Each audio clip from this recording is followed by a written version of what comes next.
All right. I will just show you. Then I will explain.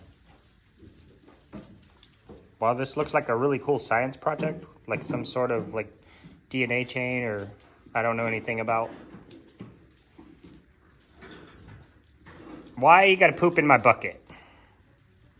Why? I guess I had a 50-50 chance.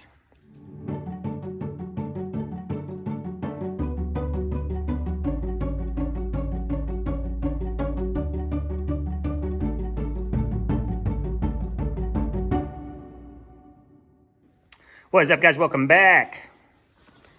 Good morning, babies. Mama Frosty didn't want to come in with you last night. She's like, nah, you girls are too rowdy. I see you girls.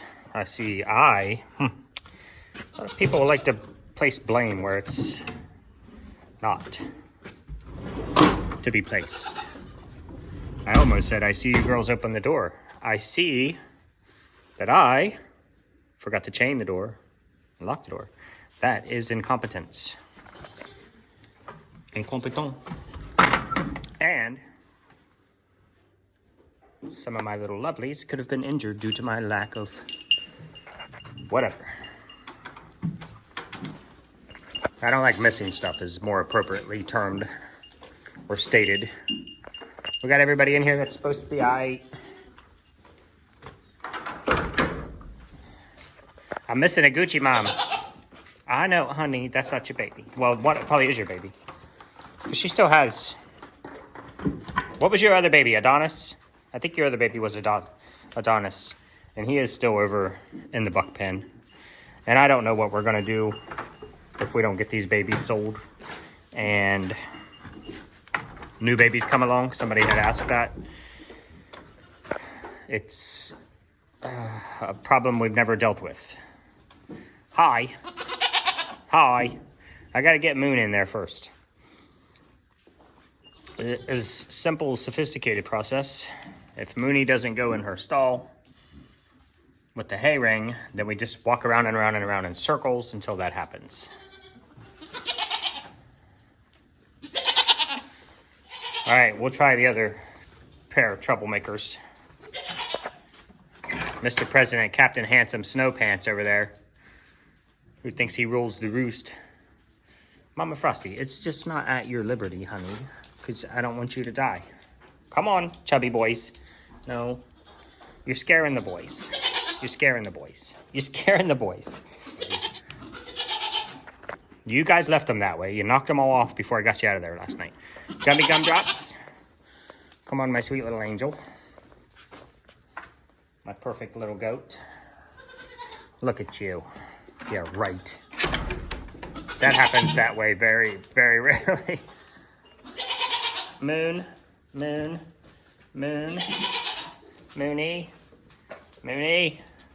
Question asked, question answered.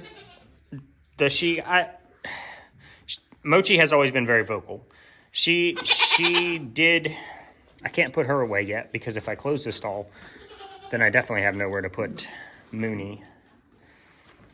She has always been very vocal with her babies.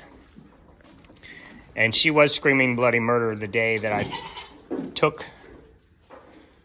Whisper from here. Go on, your girl's in there. No. Yashura! All right, get in there. She was very upset when I took Whisper the other day. And I don't know if she's still yelling for her. I don't think she is. Anytime and every time the babies yell, she yells. And I don't know if it's just hers or if it's all the babies. But she is very vocal with the babies. So she hasn't seemed terribly upset. If you guys, sometimes, not all, will run around frantic, looking for that baby, yelling for that baby. Some moms are just, take that baby. I'm good. Make no fuss. I think it's something built in natural for them that it's kind of hard to explain. They will actually abandon a live baby to save the life, you know, if one of those babies is struggling, they'll leave that baby and they'll say, hey, you know what, I got to focus on raising these 2 healthy ones. I think a lot of that comes down to having 2, 3, 4, 5 babies. I think it's built in genetically to raise the next generation at any cost. And I'm not sure how much it affects them by removing one of the babies, but most of the moms, maybe for a day, maybe less than a day, might run around here yelling for that baby, and then they just move on. So I don't really know how much it affects them. I've never had one. I've seen cases like Cookie's case where actually losing her herd partner has had a more dramatic effect on that goat. You know, most of these girls have a buddy, and you'll see them hanging out with the buddy. You'll see them laying down, sleeping with, grazing with. It can be more detrimental to those adult goats that have that friend that they lose. Maybe they pass away, or you sell them. But it's one of those things that I don't know. I think she's fine. Echo was a little crazy. Sassafras Cove texted me yesterday and said that the first night was a little rough. They've done goats before. They have several goats. First night was a little rough, but by the next morning she was coming around, hanging out, you know, just doing well, doing better. They changed her name to Echo because of the Velociraptor from Jurassic Park, which I'm not really familiar with, but they said she was making Velociraptor sounds that morning, so that's what popped in their head, that from Jurassic Park, that specific Velociraptor named Echo, or something to that effect. I don't know the full story there, but that's why they named her Echo, which I like. So I'm going to get these girls out, and then we'll talk about weather. All right, let's get these babies out. Let these mamas in. They can go in there and try to steal food. See if there's any crumbs left. I know. I got to get the buckets off the floor. I got to get you guys out. I got to get the floor swept. But I'm going to chit-chat first, because I want to get video shot. Because as I said, we're going to talk about it being hot. So we're going to be plus 95 degrees, at least for the next near week, plus 95. Today, however, is going to be, and I'm just going to stand out here on the porch where there's a bit of a breeze. Let these little goofballs run around. Today is going to be 98 degrees, and heat index is going to be 105 degrees. It's going to be hot, y'all. We're concerned. We always, there's a parade on the first day of the Sweet Corn Festival every year, and H was a bandy. She's marched through everything. She's an old school bandy. We're Gen X bandies. I'm not a bandy. She's Gen X bandy. So if it was raining, you just went. If it was 2 degrees, you went. If it was 150 degrees, you went. You just go. Somebody will pass out, give them some water. They don't do that anymore, so I don't know if they'll just cancel the parade. Bunch of softies. Make you strong. But no, I mean, it is a serious consideration, especially with the change. You know, we never had air conditioning when we grew up, so we're used to the heat. It was 95 degrees, you just went outside. Because Mom said, get out. Gen X. Go outside, don't come back till the sun goes down. If you want dinner, it's at 6. You didn't get home for dinner, you didn't eat. There wasn't no snacks, there wasn't no leftover. Mama wasn't making any extra dinners for little kids who didn't like to eat food. Mama made dinner. And whatever she made, you ate. That's it.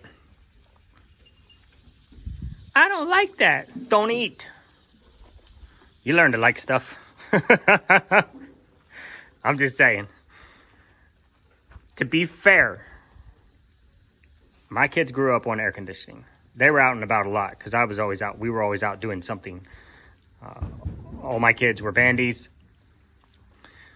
They they had a little bit of my kids had a little bit of a hybrid air conditioning / you're going to live outside because it's hot and you need to adjust.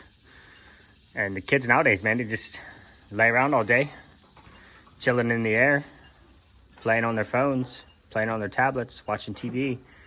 And it's just, they're not used to it. So I get that there could be a different risk level due to the fact that they're not used to the heat. Air-conditioned classrooms. We never had air conditioning in any school I was in until my senior year of high school. If you were lucky, your teacher had one of those oscillating fans, those little fans on a post that went back and forth, and you just sat there and waited for it to blow back across you because it was so freaking hot in August. They would open the windows, which did nothing.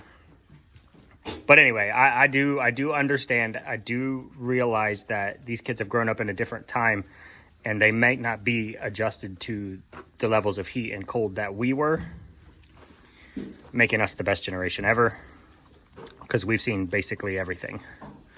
So I don't know if they'll cancel the parade or not, but I do have genuine concerns with those kids that are used to being in the house, being pushed out into 98 degrees, the 105 heat index, passing out. So heat exhaustion, heat stroke, I don't know the difference. And that brings up a very good question. I was going to put the person's, maybe I'll scrub out their name, and it's a good question. So maybe I'll just put the question on the screen for you because it is a good question.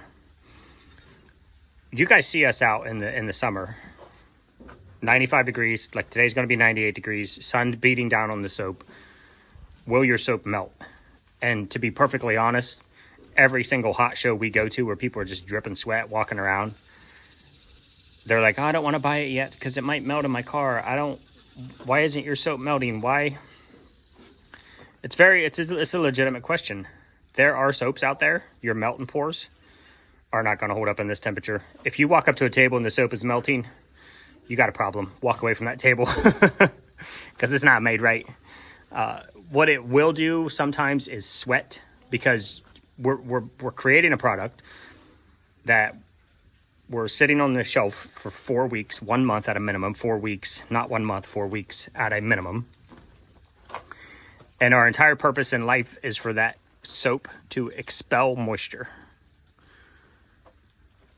And so when you go out sometimes and you take it from being in the house where it's 70 degrees and you take it out and you set it on the table where it's 90 degrees, that soap is trying to suck moisture back in out of the environment. And if it's humid, it's even worse.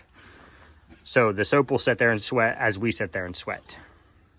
It's not sweating, it's not expelling moisture, it's sucking moisture out of the air.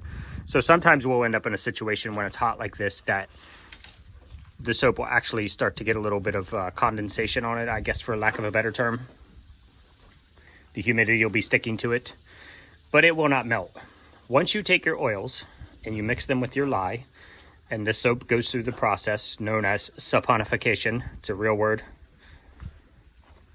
It sounds like soap-onification, but it's actually so. Once it goes through the chemical process of becoming soap, there's nothing in it that'll melt. If you guys didn't know, the oils in your soap are what actually make it lather. That's one of the reasons we chose olive oil, because it is the most renowned oil for making soap in the world. You cannot get, I think the only soap bar that would be better than our soap, I'm just watching the girls, I'm trying to see where they're heading, would be a Castile bar. You can look that up. I don't want to explain the whole process, but originally created with olive oil, and then it, as olive oil became, as vegetable oils became more prevalent, Castile bars were made with vegetable oils. So the coconut oil, also a fantastic oil, great for your skin, not for everybody. We have one lady who literally probably sees us 10 shows a year. She'll walk by and she'll point at us and she'll say, you guys still using coconut oil? And we'll say yes. And she'll be like, all right, see you next time. She's adorable. She's allergic to coconut oil. And as we get further into the soap business, we're seeing more and more, I don't know if it's us, but we're seeing more and more people who say they're allergic to coconut products. I don't know if it's just as it becomes more popular and people are using more of it, they realize they're allergic to it or whatever. So the coconut oil is in there. One, for the great benefits to your skin. You guys can look all of this up. I have nothing to hide. I think we make an absolutely fantastic product. Hi, Miss Cookie. And all the ingredients are listed on it. You can look them all up. You'll see that they're very simple, very pure. Coconut oil is great for those little tiny lathery little bubbles. The olive oil gives you those bigger, bouncier bubbles. And both of those oils are fantastic for your skin. Now, those are our two main components in our soap. While I cannot give you my recipe, goat milk is right up there at the top with those. Not less than, not more than, right up there at the top. So it's a very well-balanced bar. And like I said, it took me probably, I feel like it was on the edge of 2 months to keep putting stuff in the soap calculator. And I wanted the big bubbles because I like big bubbles. But I also wanted those very rich, smooth, lathery bubbles.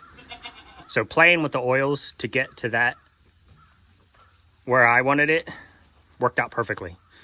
So, excuse me. Okay, I don't know what's happening. There's a run. So that's what your oils do in your soap. They make your lather, and then once they are mixed with the lye, they go through the chemical process. They're no longer oil. They're no longer lye. They're now soap. It will not melt. I wanted to get that out there. I thought it was a fantastic question. And I'm going to move on to what we're doing with the goats. Yesterday they drank 35 gallons of water between all of them. That's near a gallon for every goat. So I have watered them in the morning. I've been leaving buckets. Now I'm going to get rid of these out of here. Don't anybody yell at me. Don't leave those buckets in there. None of these goats are going to drown in these buckets at this age. But the babies do not have access to these buckets at night, so I leave them out here at night. Just fresh, cold water. They like to drink out of them. I'll dump those off in the morning, fill the bins, and then I'll go back over if I need more, and I'll get more. I'm upping the boys' buckets to 2. That's a 5-gallon bucket for 4 big boy goats. They drink about a gallon a day. Okay, do the math. They still have a gallon. They generally only, the big guys over here, even with all their fighting and fussing and tossling, they generally only drink about half of that bucket. They might drink 3 gallons between the 4 of them.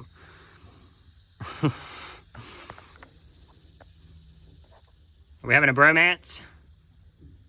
No, he's like, start something. Move, twitch. Do something, because I'm going to slam you. Jelly Man, I want you guys to understand. Jelly Man is taking over. He's a jack baby.